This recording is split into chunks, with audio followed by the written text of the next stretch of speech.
Why does branding matter? What is personal branding to start off with? What do people say about you when you are not in the room? How do you get people to say what you want them to say?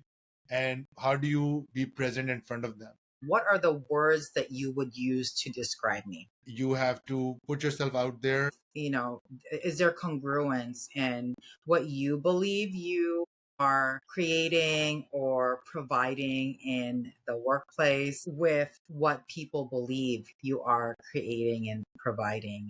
You create your own market, you create your own opportunity.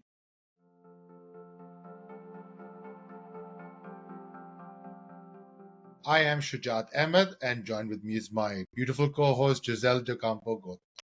We are both immigrants who thrived with some of the prestigious names in corporate America, both in America and across the globe, and then turned into entrepreneurs. We both come from strategy consulting, then moved into tech, and now run our own ventures.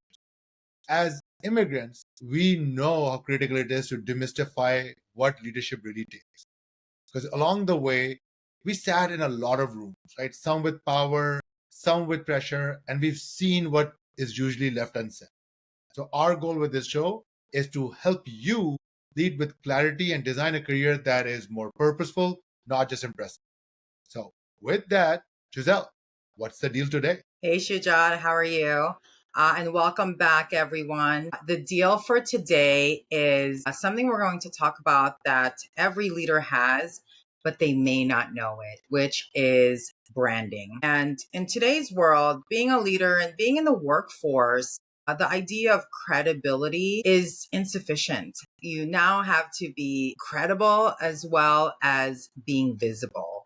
And so in this episode, we are going to unpack some core concepts around why branding matters, what is it, how to build a brand, and what is our viewpoint as immigrants working in the Western world. As always, we like to start to give you with a macro view on kind of the framing on the so what. Why is Joselle and Shujaat talking about this today? And what is the deal with branding? So from a macro view, 2 data points that I'd like to share. The first one is that 70% of employers use social media as part of their research process when they're looking into potential candidates. This goes into the decision-making process for you as an individual. Would you be a good fit for the team?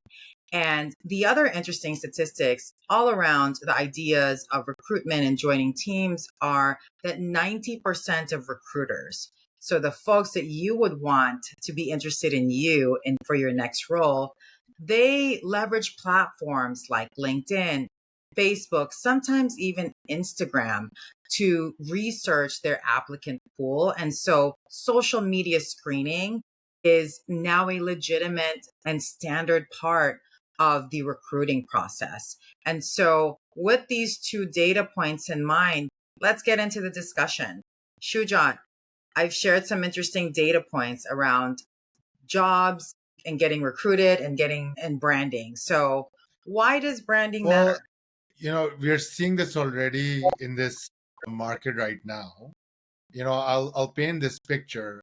Think of this that we're in the medieval times, or you can think of this as like a Disney movie or a cartoon where, there's people, most of the people in a village live, in underprivileged conditions. And in the center of it, there's this castle, and there's very few people live in this castle. And your ways and infrastructure to get to the royalty is very limited.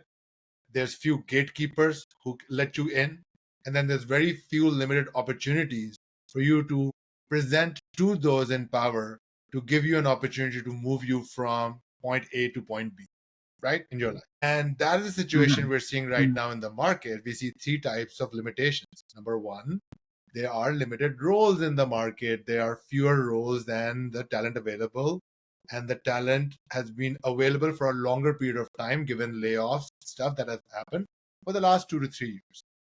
Number 2, there are few gatekeepers and limited gatekeepers, and they're right now also overwhelmed with amount of applications that are coming in. So the only measure of trust that they have is mostly people that they know through a referral, and that referrals are happening a lot as well. So it's really someone that they've worked with. So it is few gatekeepers, and how do you get to them? And third, just like the medieval example, we have a limited infrastructure right now. The infrastructure and process of hiring has been flooded with AI. Both on the buy side, they've been using AI Mm-hmm. to evaluate applications. If you go on LinkedIn as well, or Indeed, there's a lot of job applications that are being fulfilled by AI as well. Candidates are also being coached by a lot of consultants to use AI to fill up their resumes and LinkedIn profile. So there's a lot of noise out there. So infrastructure Mm-hmm. to get to the gatekeepers and stand out is limited. The gatekeepers identification is limited, Mm-hmm. and then the roles are limited. And I think in that essence, branding is very important because you need to stand out despite your resume and LinkedIn and despite the limitations of the hiring process. And we keep hearing this from different events that I go to where people are asking recruiters, people are looking for help as they're going through interviews as well. And branding comes as a second nature thought to us. But a common question I realize that a lot of people don't know is, what is branding? So I will throw that back to you, Giselle. What is personal branding to start off with? In a way, it's a hard question to answer, and then I think it's also simple in other ways. So because this is here's the deal, let's keep it simple, and I will answer your question with a question in true consulting style. So maybe a question for you and for our audience. If you could take a very brief moment and think of a product or it's a service that you really like, maybe something you use on a day to day, or the name of that product or the service that really resonates with you. I'll give you a few seconds. All right. I know that feels quick, but so Shujaat, what product or service comes to mind for you? Amazon as a service, because I use it a lot. And then I've been using Mac a lot as a service. Right now, I'm in the Mac ecosystem. And then I think that's it. That's it, just top of mind. Yes. So Amazon and Apple. Amazon and Apple. And there have been studies done in the past where some of the top brand names are, when we think about what is a brand that whether you use it or not, quintessentially it has been Apple, Nike, Starbucks, and these are global brands that people recognize. Again, irrespective of whether you have experience with it or not, people recognize it. And I share that as a first question because how that applies in the professional working world is similar.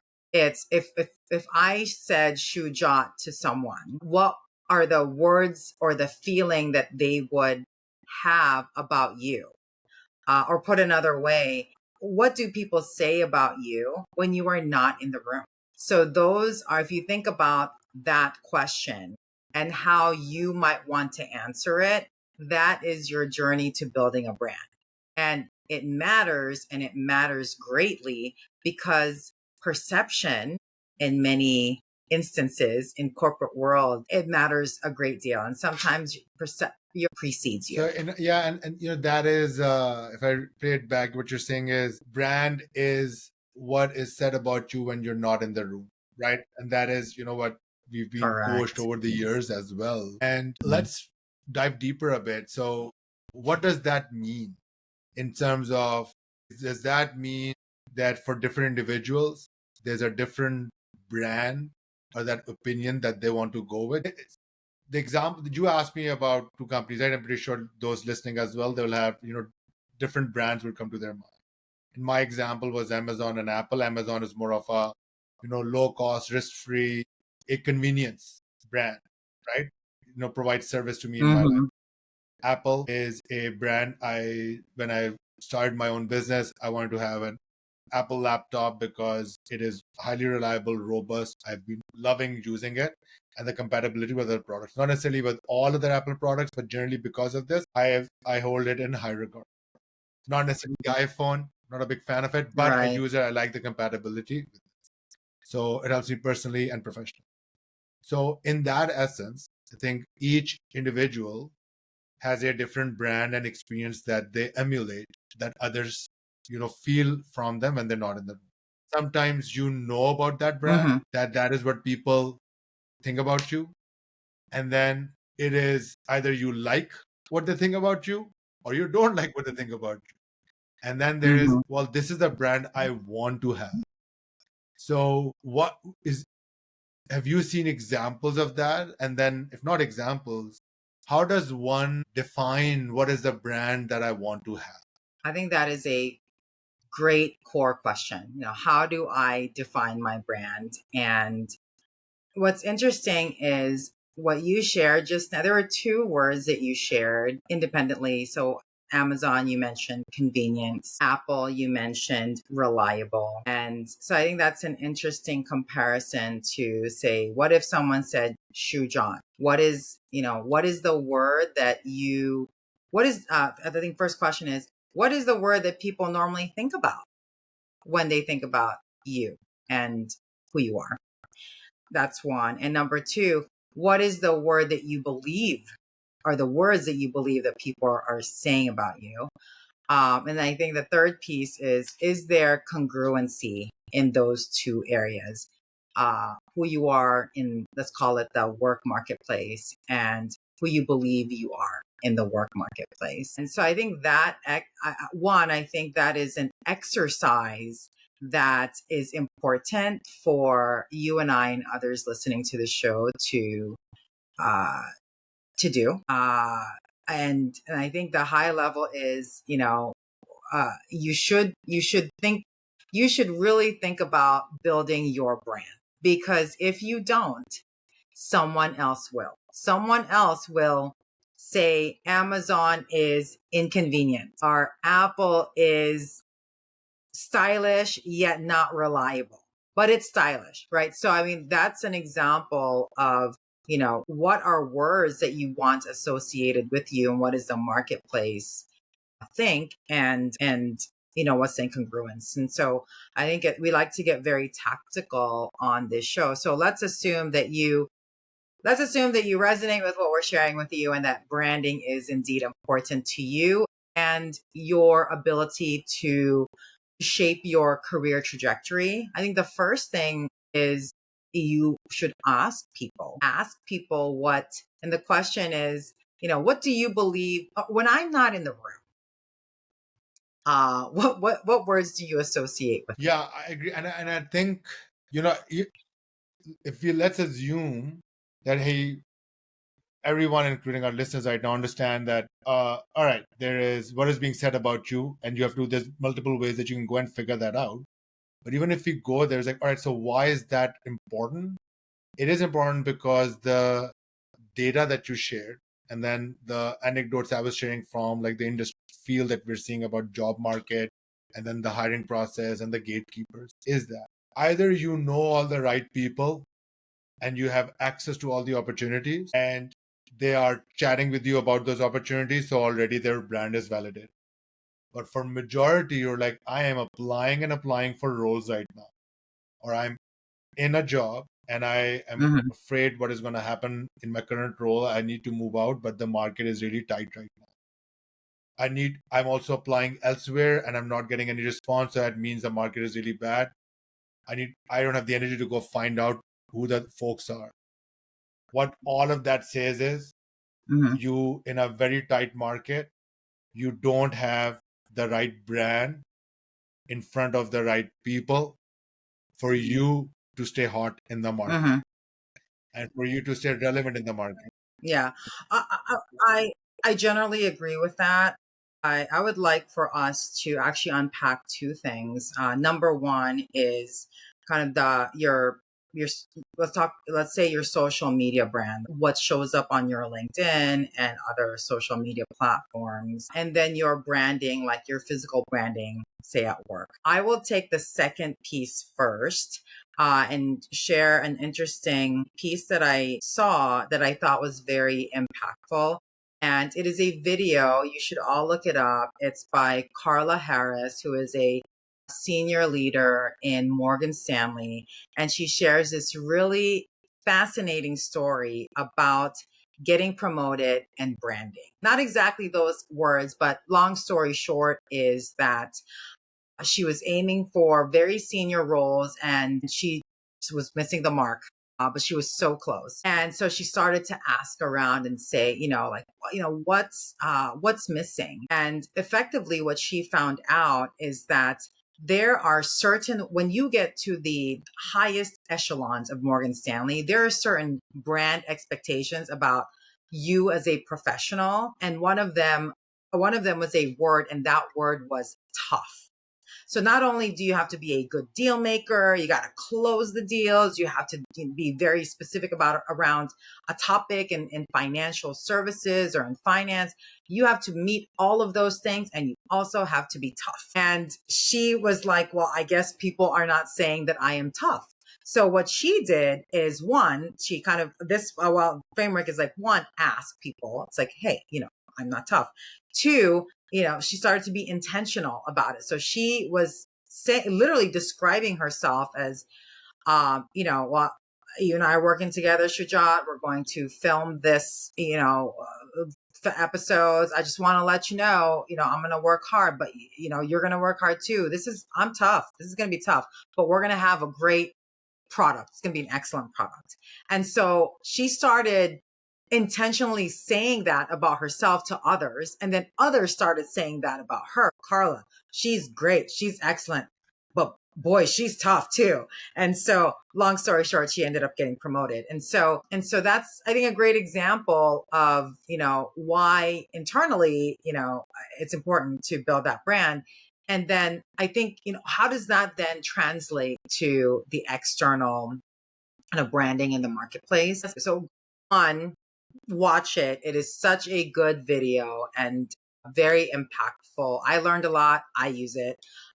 And two, I wanted to kind of put a framework around how you action this, which is, one, ask people, what is your brand? What are the words that you would use to describe me? Number two, be intentional. Once you find out what those words, be intentional about the words that you would want associated with you.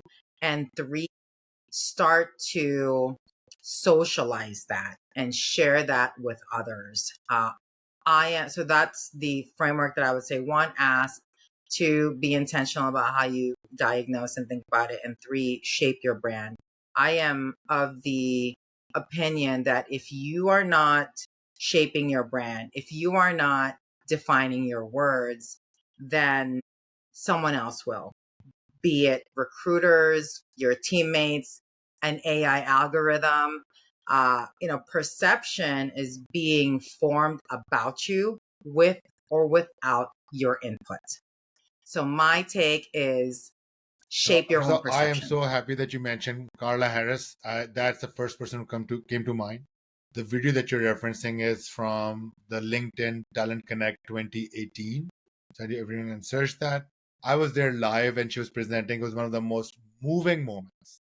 And it is still like etched in my brain. I've shared this with so many people, both while I was at LinkedIn, but even outside in coaching people. And what she talked about was 3 adjectives that you want to be known for, and see if the organization or whatever you are pursuing as an opportunity values those 3 adjectives.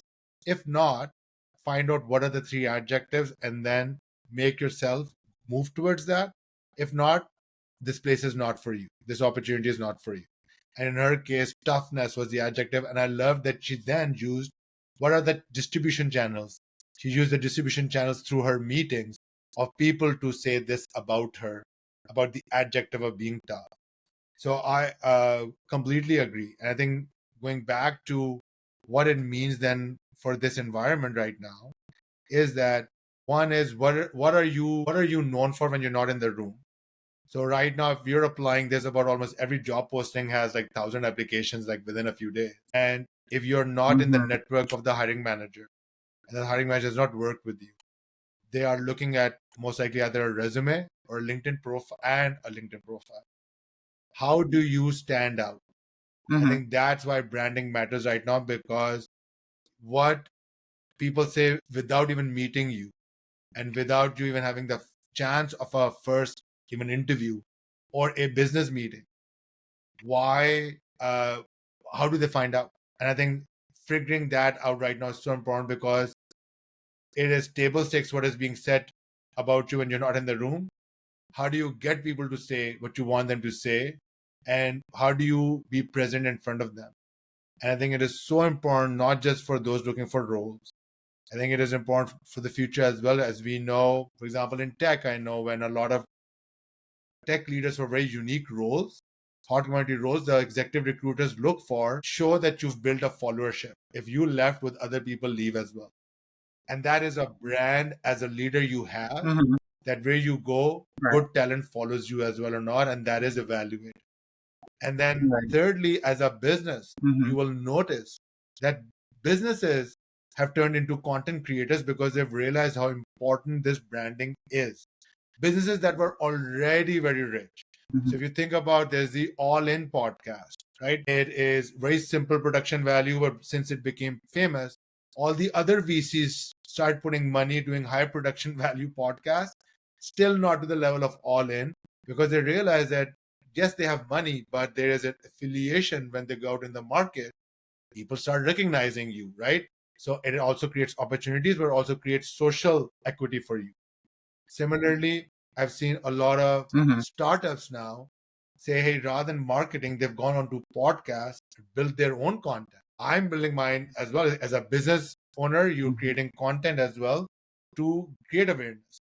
And you've seen a lot of these content creators who are also businesses rise up and grow their business and actually have value to add to people, which again tells you branding is really important. And branding is not just fake branding, it's authentic branding and getting people to know what you're good at and what you want to be known for and get in front of them, bypass the infrastructure. So highly, highly important. I want to pick up on a thread that you mentioned earlier about the job marketplace. So, high level, you were mentioning one, supply is greater than demand, two, few gatekeepers, and three, AI is disrupting the data flow. And so, I thought it might be fun to look at our profiles from an AI perspective.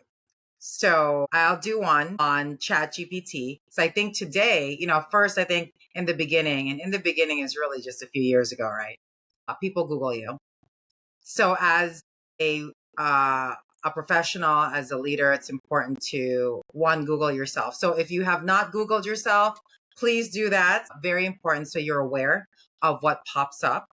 And then the next iteration, particularly for professionals in the workplace, is people LinkedIn you, right? They want to know what's your professional accomplishments and what is your pedigree. And now I bet people are using their favorite. What if we do a fun little exercise and chat GPT ourselves, or your favorite? So Shujaat and I have differing views on our favorite chat bots. So all good though. So then you'll get to experience I love both. that. And So let me set some context on why we're doing this. Is I think is the yes. when you think about branding, we're like for you to stand out, if having a resume and LinkedIn are table stakes, when people Google you, what else do they find about you? Do you stand out? Because that's your opportunity to stand out. That's your opportunity to own a piece of the internet. And if you don't own it, then you're relying on standard pieces, which is like resume and LinkedIn. And Giselle and I were discussing, I love that she talked about ChatGPT right now. There's different chatbots for different purposes. So I think for diversity's sake, I'll use Perplexity because I use Perplexity for researching people or what's out there and seeing how SEO plays with it. But why don't you use ChatGPT? Let's start with you, and then I'll do the same thing for me on Perplexity. Let's do it. So, all right. And I'm going to go ahead and share my screen. So here's my chat GPT result. And I did a very simple lookup. If you want to use different frameworks for your prompting, feel free to go ahead. But I just made a very simple ask. Do an internet search on Giselle Del Campo Gaton.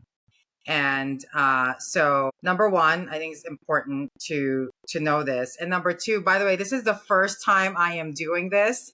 So taking a bit of a risk here, but it's all good in service of learning with you all.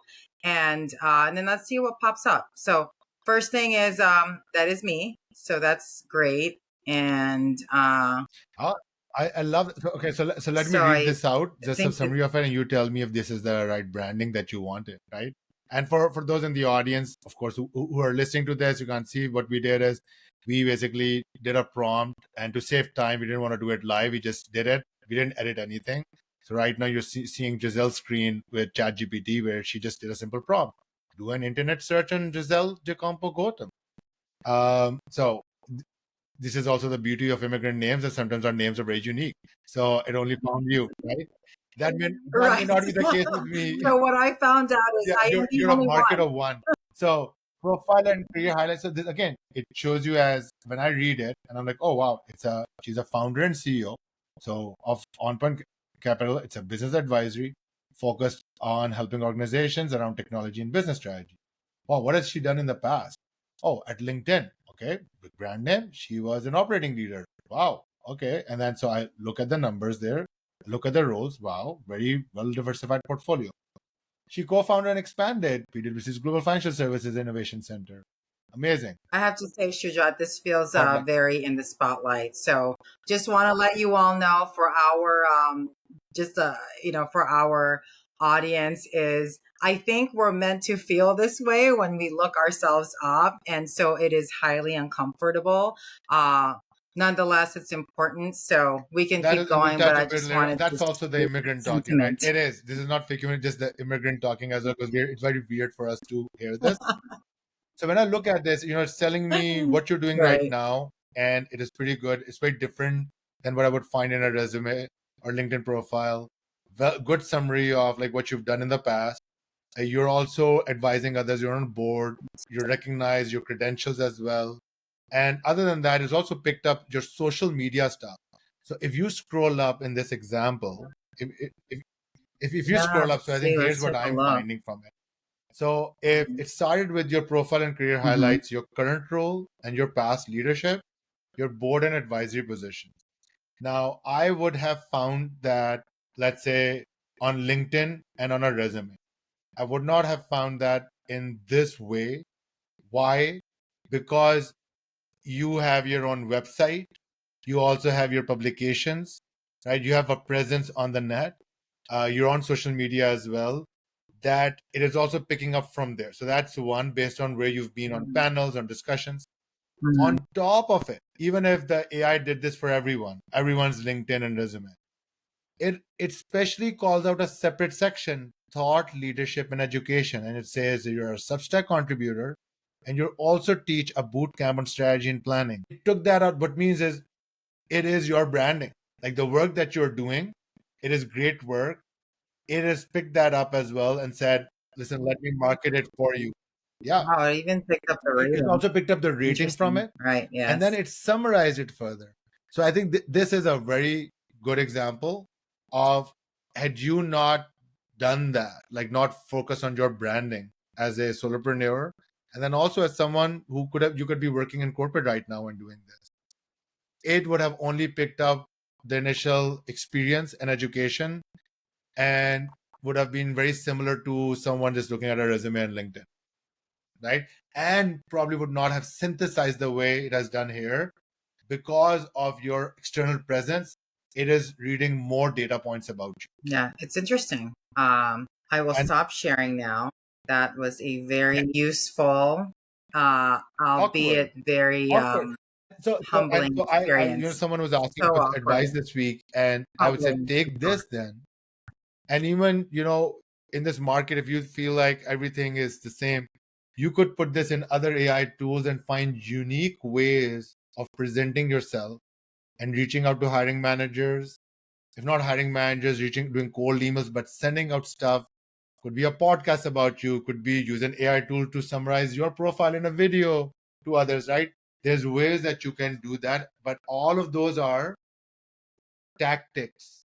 behind a strategy for branding, and we'll get to, because a lot of people confuse strategy versus tactics. Mm-hmm. Let me show what we found on Mm-hmm. me on Perplexity. And Yes, for let's go on those who are Perplexity. uh, wondering, we did this literally as we were just about to hit record. So I did something similar on Perplexity. I said, what do you know about Shujaat Ahmed?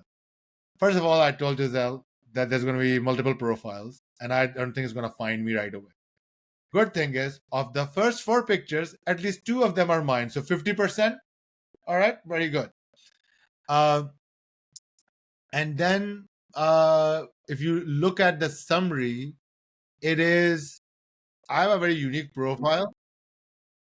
Picked Yeah, you up. It picked you up, even though it picked exactly. from a picture Yeah. standpoint 50%, but it picked up your Actually, that's profile something I out didn't of all notice. the Yeah. Shuja Of Ahmeds. the pictures at 50%, but of the profile, it picked me up. Interesting. And not others. And Correct. it's then, when I look at it, when, I have worked in supply chain and strategy and HR and people analytics and future work, and I'm building my own. It is interesting that my website is being refreshed right now for my branding. It picked up exactly what would I've wanted someone to say, but I've not actually, put that up in a coherent manner. It already did. Uh, the summary that I put on the top around people Mm-hmm. analytics, AI strategy, organizational culture. Uh, Right, and even these words, I mean, I would use this to describe you. So, so there's congruence in that the integrating AI with human-centered approaches in org design. So I think that these are words that I would use, and it's picking it up. One, I hope that those are the words that you intend for yourself.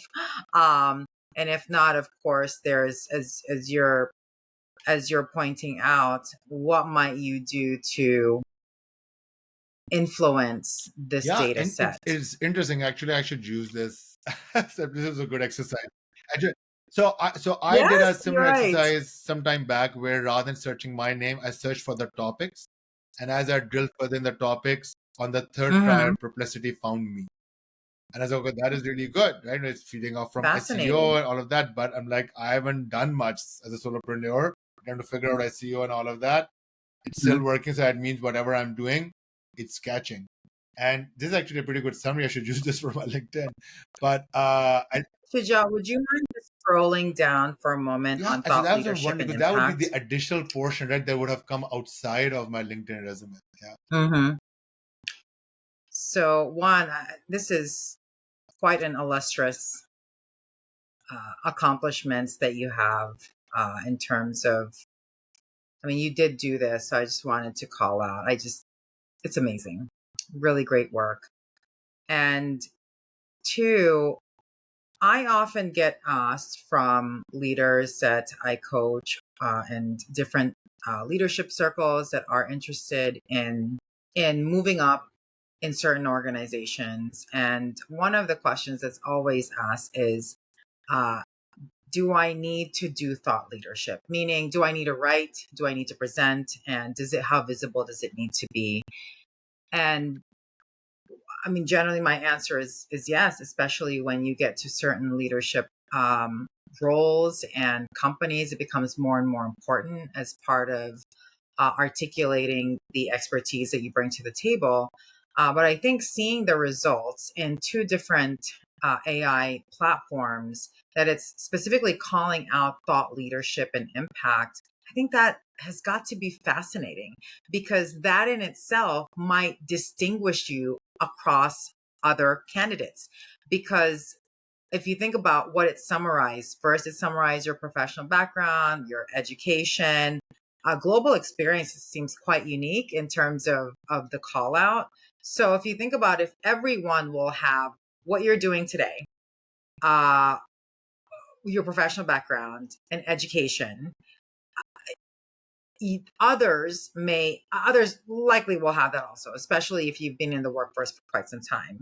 But others may not have thought leadership and a distinctive experience, whether that's global or maybe you did something else that would be called out as unique enough so that it has its own category in the summarization of your background. So I think this is really fascinating. Like literally, like to the eye, you are already distinctive. You have two more This is categories now. interesting, and actually, I should do a separate digging in on this. It's funny, I'll share this anecdote. I had not planned for this for our discussion today, but the thought leadership and impact says advocate for a prosperity first approach, which is my coined term. It's one of my articles on my website. I haven't published more blogs on my website because I'm refreshing and we're moving to a new platform. So you're gonna see a lot more regular blogs.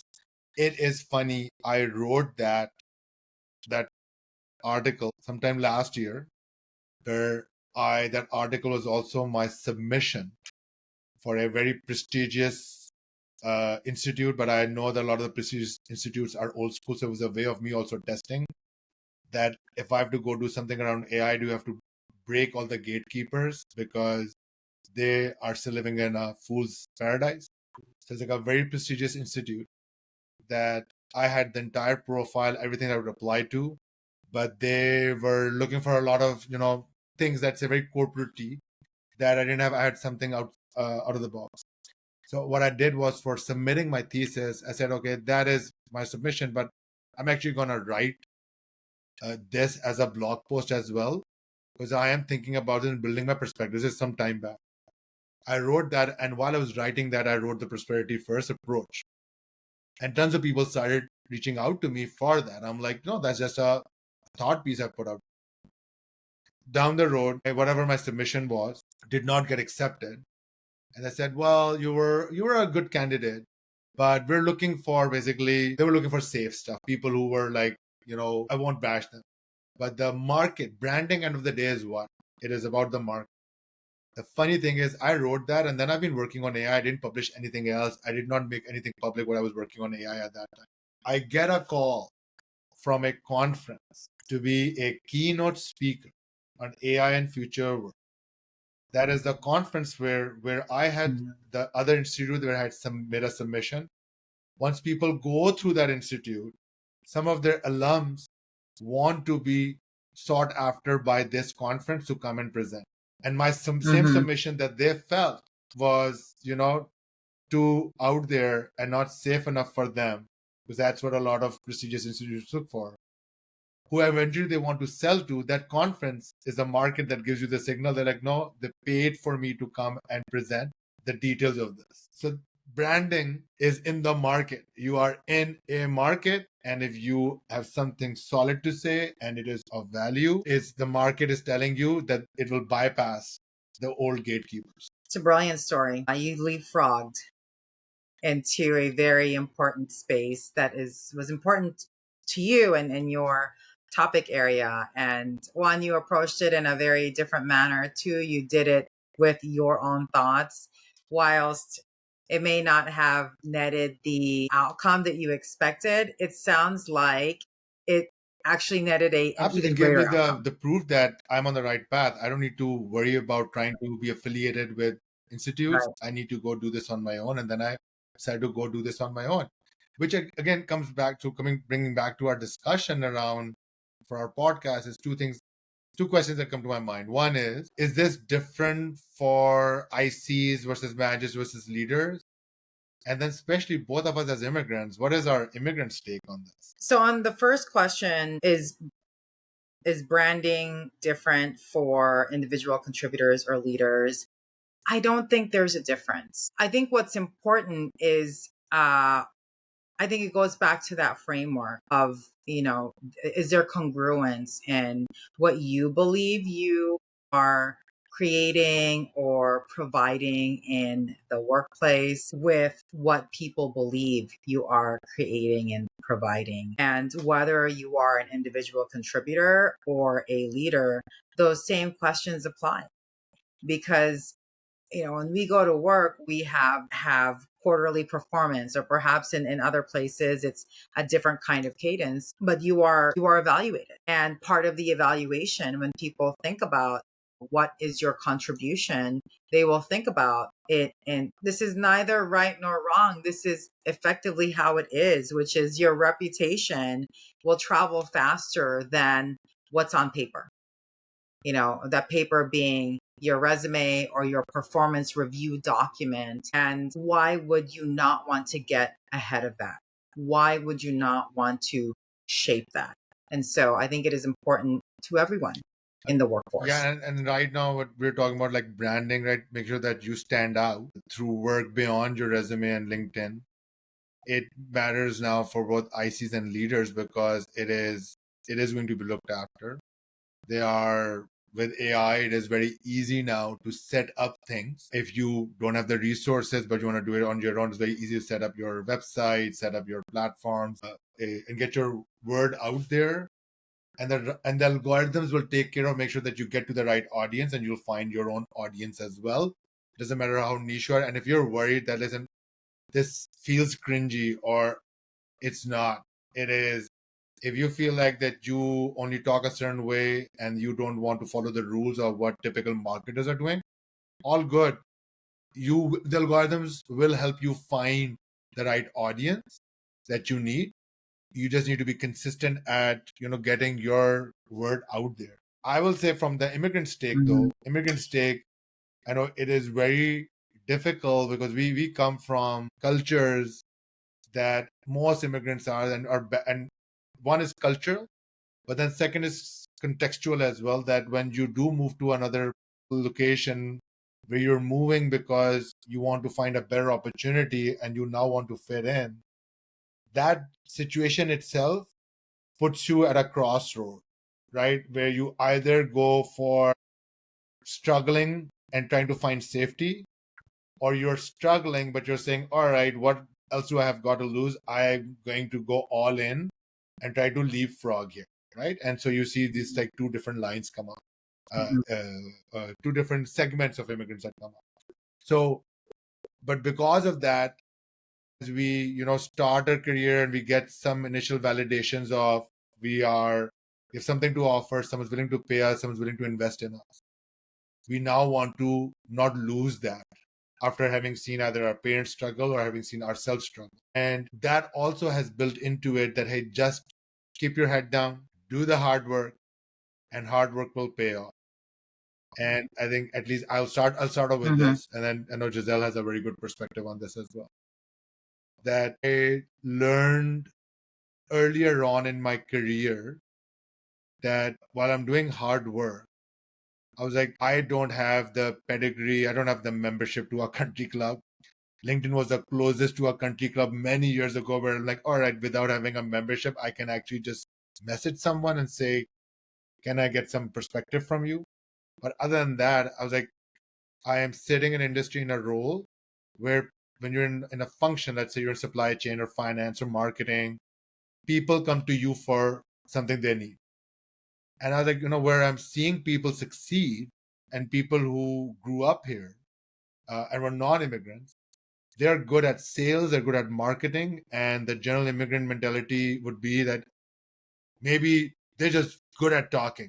Just the thing in North America, they're just really good at talking. They probably don't know this stuff. And then I started realizing that is stuff. They know their stuff as well. They're just good at articulating, and they're also good at forming relationships. So I had to force myself to get into situation, which is how I ended up in consulting, that I need to go and put myself out there, sell myself, learn these tactics. And even though after years, it still holds you back because you feel like, all right, I don't feel like marketing. I don't feel like sharing out there what I'm working on. I don't feel like putting out a perspective because tons of my other immigrant friends and family will make backhanded compliments on comments on it. So I think it is very critical to understand that immigrants have done well everywhere. They're, as Reid Hoffman said, they are the best form of entrepreneurship. And it does not happen without branding. And you have to put yourself out there, not worry about who else is commenting on it. The only two people you need to be worried about is, I read this recently, so I loved this quote, which is the 8-year-old you that wanted to do something and be something, and the 80-year-old you who's going to say, did I not just do the right stuff that was required because I was afraid that someone else will make a comment in my community? So I think those are the only two people you need to worry about. and it is difficult to break through, but it is the most important thing for immigrants, especially in the environment we're in, where you create your own markets, you create your own opportunity. That's brilliant. I really like the 8-year-old and 80-year-old. Because one is, aspirational, and the other one is thinking about legacy. And, what did fear hold you back from doing? So I really appreciate you sharing that. And I think similar to you, and look, we're not speaking for all immigrants. We do represent very sizable, it's probably about 1.5 billion people of the slice of the earth. And in general, how many of you resonate with the statement, which is, I have done great work. I do excellent work. I will then get promoted.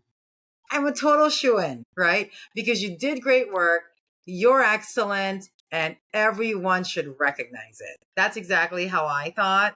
And let me tell you, my first job out of college was in investment banking. I failed at the game of being a working professional because I put my head down. I did excellent work, and that's literally all I did. And then, people got into certain projects, and I often wondered, why them? I delivered better. I did this better. And long story short is, excellence is excellent. You should keep your excellence bar and execute on that. I think from my experience, and even thinking about back on the example that we shared earlier, Shujaat, about Carla Harris, who's this powerful banker, right? Market maker in the world.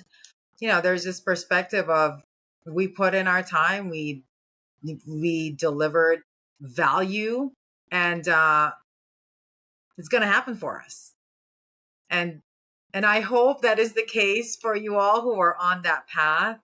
I think the general data says, and I think both of our personal experiences say, it can get you up to a certain level, but if you're aiming for a VP level or a director and above, or people manager, and especially in entrepreneurship, one must share with others the delightful outcomes and impact that you are creating. And because, as we said, if perception precedes you, and why not I go shape your I love that, perception? and I think something you had said to me offline as well, right? That it's as immigrants we need to reframe presence as part of the job, not just performance. And I think a lot of the times, like, hey, I am just here to get my work done, and that's it. It's not, and especially as we're headed in a world where there's fears about AI, and how do you one up each other that you're using AI better and you're augmented with AI and you're providing some value. You have to be creating that perception with your presence. So I will, as we're hitting close to time, as always, want to synthesize all of this into a framework that is actionable for people around this topic. And so I've been taking some notes, and let me take a first stab at it, and then of course throw stuff at it. I think there are three aspects that we looked at, which is, what is a brand? And then there's, what is the strategy for the brand? And then what are the tactics to hit that strategy? For context, a lot of people confuse strategy and tactics. Strategy is, for who you want to be as a company or as an individual. What are the choices you make? And generally, for the longer run, your choices remain the same, the tactics change. And so what we talked about today is higher level, defining what is a brand, what is branding strategy overall, and then tactics are some of them we covered more. We can cover more later on as well. So starting with what is a brand is, what do people say about you when you're not in the room?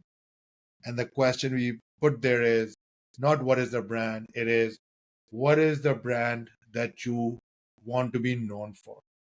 And underneath it are sub questions. Well, the brand is what people say about you when you're not in the room. Figure out what is the brand that you want to be known for. And then third, figure out what's the gap between the two for you to get there. And then when we get to strategy, what I picked up, and I'll put these three, so I will take a pause if there's other to add. What I heard from you are around three things from you, and also from like what I was sharing, I was thinking about it. I think there are three aspects. There is excellence, there is relevance, and then there is presence. So the strategy for what brand you want to be known for, number one, you have to be, there's some excellence that you deliver for the specific topic, the competency, the domain, right? That is table stakes. You have to be really good at what you do.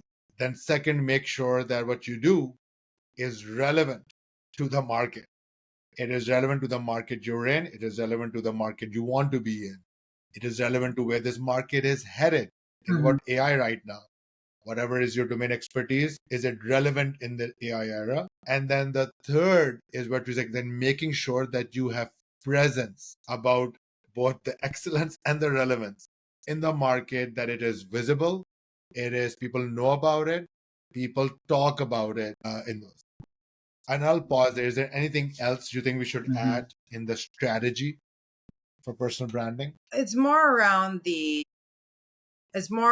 how one might think about it. So for instance, before I was mentioning, folks would ask me like, how important is thought leadership? How much effort do I have to put into this? Should I have a newsletter or write a book? Um, I think the level of magnitude aside, what is most important is that you're doing something that is important for your development. And as Shujaat mentioned, that's relevant for the space that you are in. And that doesn't mean that you have to create a website right now, figure out, some kind of content writing, topics and have a cadence around it. It doesn't have to be that complicated. Perhaps that is the path if you are creating something along those lines, that it's important to have, high levels of proliferation or distribution. But for the normal folks like you and I, just, doing our day-to-day work, what that could look like is, one, be intentional about your next performance review. You can still do the gap assessment we discussed earlier. Ask people what work they thought you were, they think you're doing. And, if they list 3 things, but you've actually worked on 5, there's a gap, right? That is just as relevant as a branding exercise as is perhaps you wrote an article and you posted the piece and you wanted engagement, and how might you distribute that? So I just wanted to kind of caveat it by, building your brand doesn't mean you have to generate lots of new and different things and activities for yourself.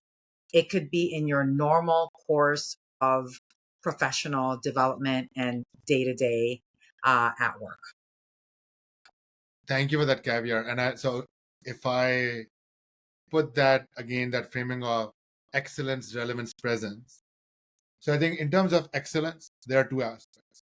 There is, what do people see you and reach out to you for and value you for? This is sort of the end outcome that they see, right? That you deliver either at work or even outside of your main job. People reach out to you for something, and you're known. It just gives you a signal that you're known for this. What they don't see is the work you've done to get there. So you have 2 parts of excellence. One is the Mm-hmm. outcome that people see and reach out to you for. And the second is, the specific discipline, routine, the process you've done. And as an example, you will see some of the, Mm-hmm. people who have become better at their branding talk about their process. They don't talk about how to, they talk about how I. Because in that how I process, they know someone will find it valuable because it leads to a certain outcome. Because you have lived it yourself. You know it is excellent, it works for you. You have proven results for yourself and you're sharing that. So that's one, that's something you could share as a tactic. Relevance is, you got to ask that, because people reached out to you, someone needs this. So you figure out that there's a need for this. If not, you can also go look at massive trends and see what is trendy right now. Where is this market headed, right? If you're in business strategy and operations, if you're in marketing, if you're in HR, you're like, I have something to offer. People reach out to me, and I see right now fears around AI. So, what's the trend? Where is this headed? Can I talk about this that people are top of mind? And very easy tactic is you could search it on YouTube, YouTube search, Google search. Perplexity search, ChatGPT search, and you can figure out what the common terms, and you'll know, okay, this is going to be relevant. And then the last on presence, I would say two parts again: masses or the classes, right? Do you need this mass presence for what you are doing? And there's certain effort involved with it. Like, do you want to reach everyone?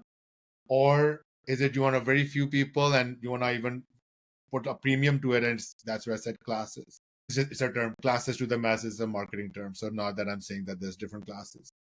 What that means is to what Joselle was saying, that you don't need to do everything. You then know that, all right, I know that there's a need for it. People have reached out to me. And where the people who would find this interesting, they all roam around newsletters. Then go write a newsletter. Or I've looked at them and they roam around on Substack. And great, go to Substack. If not, hey, they all watch YouTube. Go to YouTube, right? Or they're mostly on Reddit. Go start a Reddit channel, right? So I think it is, you don't have to do everything. These are all tactics for your present. And we will eventually articulate, put this in a visual as well later on so that you all can see and post it on our social media. With that, we are hitting time. So I would say, thank you again for, listening to us. Hopefully you found this valuable. Please do send us any comments. We are now on YouTube. So on YouTube, you can put comments under the video, or you could put comments on Spotify as well. Spotify, Apple Podcasts, or Amazon Music. Just leave us some comments. We're also thinking, Joselle and I, of putting out maybe a platform where people can have special questions for us, and we can do a special session of just answering those questions. But let us know. Leave your thoughts in the comments, and make sure you like and subscribe, because it's the closest signal we get that, hey, people are liking it. So we continue getting encouraged to building this. And till next time, thank you and have a nice one. Thank you, everyone.